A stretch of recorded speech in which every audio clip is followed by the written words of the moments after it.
Has the iOS 26 turned your iPhone into a laggy mess?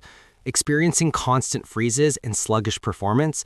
Don't panic. I'm about to share 4 easy tips that'll speed things up immediately. The first tip to improve the speed of your iPhone is to perform a forced restart. This clears your phone's memory without deleting any of your data. To do this, quickly press and release the volume up button, then quickly press and release the volume down button.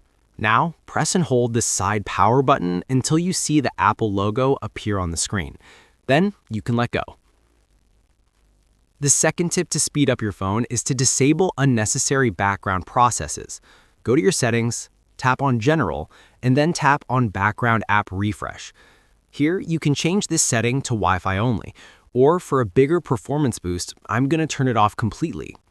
This stops apps from updating when you're not directly using them.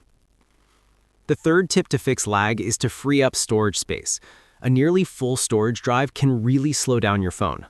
Head back to Settings, tap on General, and then iPhone Storage. Here, you can see what's taking up the most space.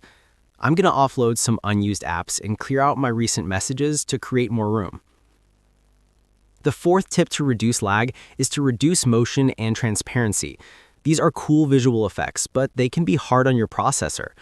Go to Settings, tap on Accessibility, then tap Motion. Now, I'm going to turn on the switch for reduced motion. Then go back to Accessibility.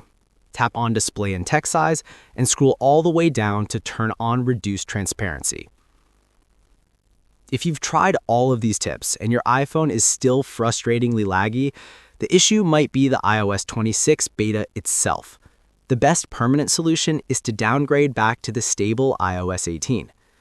If this guide helped you, please give this video a thumbs up and subscribe to the channel for more tech solutions.